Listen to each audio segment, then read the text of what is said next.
course. My name is Buzzerd, and I just want to thank you all for joining me this evening to discuss adopting the Learning Management System, aka LMS, known as Blackboard. Um, Tonight, on the list of objectives, I just want to make sure that we're all on the same page what's going to happen tonight. So, tonight's agenda. We will discuss using Blackboard, the Learning Management System, in a completely online learning setting and the benefits of doing so.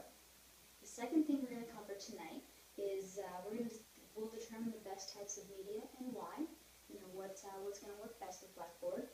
And lastly, we're going to talk about how Blackboard is based on the student-centered model, and then any other additional advantages, theories, disadvantages, or anything relating to Blackboard and the learning management system, as well as implementing it fully online. So, with that being said, I just want to let you all know that based on my research and experience in the realm of admissions and post-secondary education, that flexibility is often very important to students.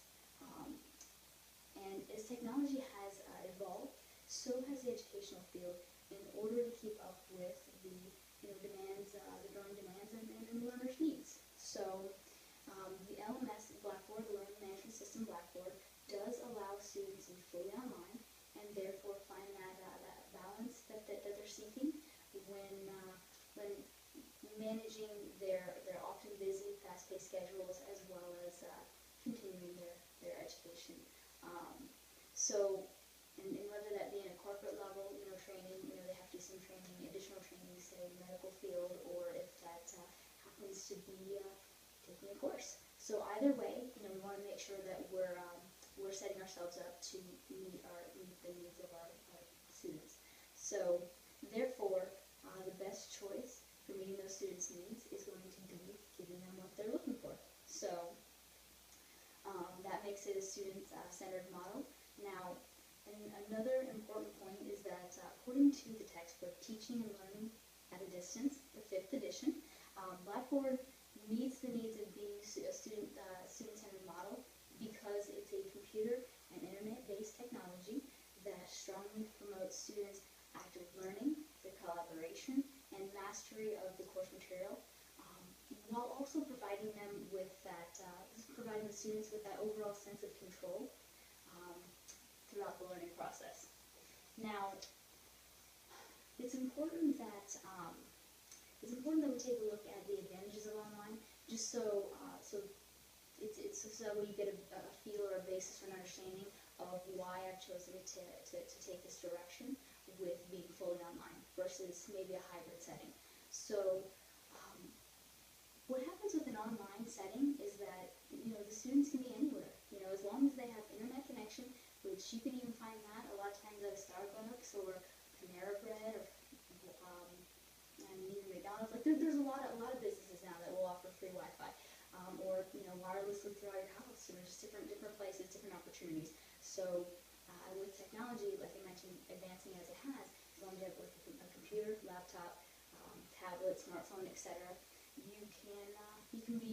it's very accessible 24 hours a day. Students are able to work at their own pace, and a wide range of multimedia and virtual tools to get them engaged, to maybe present it on a different level, not so much on the teacher-centered focus, which once upon a time, that's how things used to be done. It was all based on the reading, writing, arithmetic. It's very the teachers would say it, students would write it, they'd memorize it, they'd take the test, they'd drop it, they'd move on to the next topic. So the basis of connecting with the material is actually a constructivist theory of constructivism, where students are able to absorb the information, take it in, connect with it, based on their experiences, and really take it a whole lot further with memorizing it, remembering it, and just keeping that with them when they get out to that career that they're looking to be. So another positive aspect of being online is that networking. Networking is very important. One of the things that happens is you can be working with students in Argentina, you can be working with students in California, Mexico, New Mexico, wherever people happen to be. As long as they're able to be in that online setting, you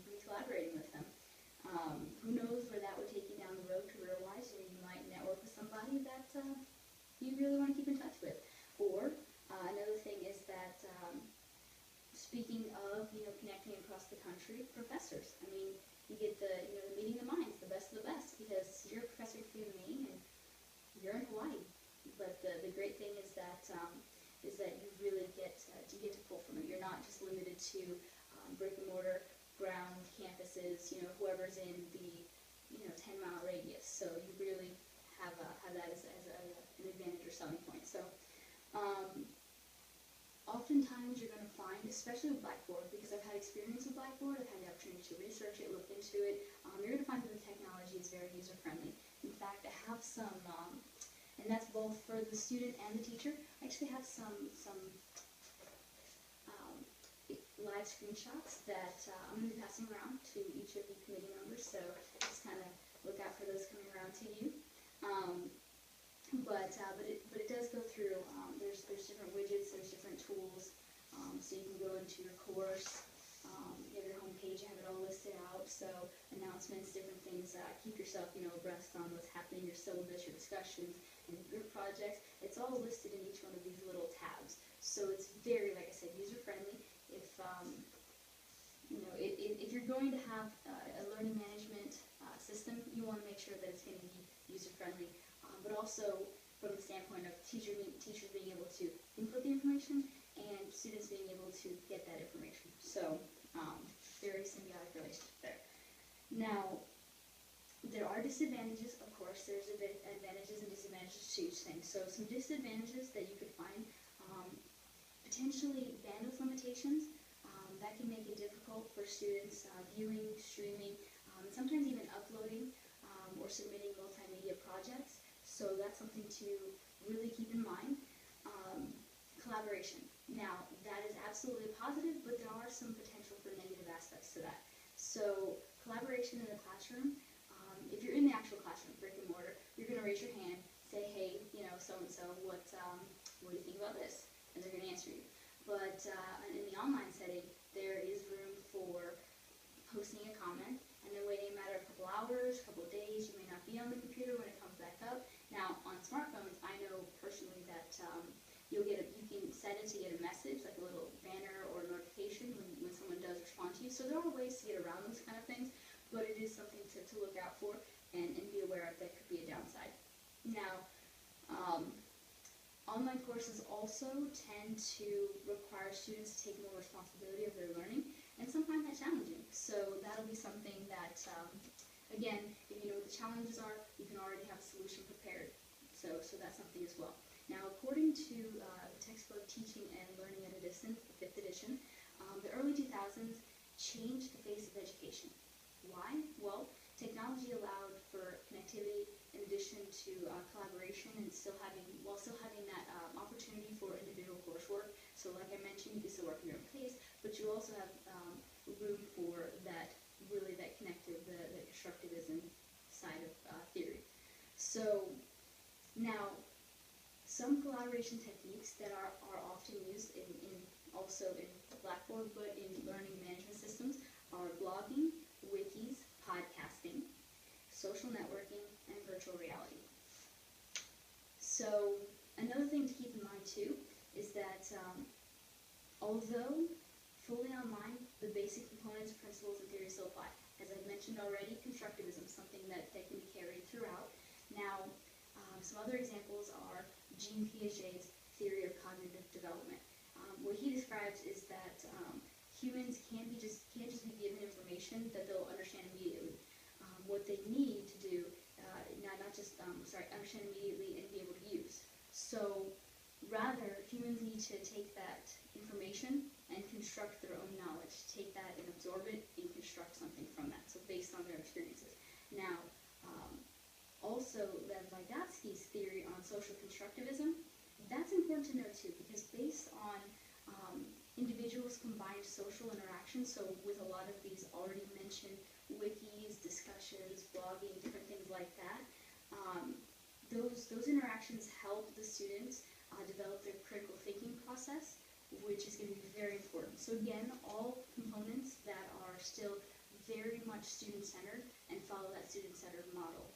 Now, a major benefit benefit to using the learning management system Blackboard is that uploading and embedding various multimedia videos and PowerPoints very easy to do.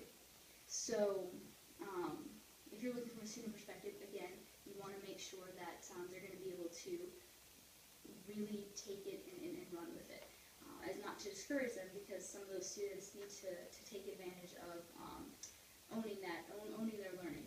Now, one thing to know also is that instructional designers, that's what they're in charge of, is ensuring compatibility. So I can tell you with Blackboard for certain that using things like SlideShare, Jingo, YouTube videos, uploading .mov files, those are just the tip of the iceberg. Wondershare, there's a lot of different programs that you can use, and oftentimes many of them are free. So there are a lot of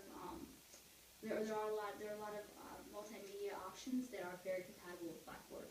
So bottom line, the ease of use is important for both the facilitator and the learner. The flexibility provided to the student in the course being fully online, and also through the variety of learning objects and interaction that they're going to be able to get that connectedness. It's all very compatible with Blackboard, making it the best fit really for the needs of what we have here, community members. So once we've established that, it's really going to be the integral piece Blackboard is to setting that foundation in order to build from this beautifully evolving technological world that we live in these days. So my professional recommendation, committee members, is that we go ahead with Blackboard. And I do want to thank you for your time this evening, as well as I hope you have very much enjoyed this presentation as I've enjoyed giving it to you. Thank you.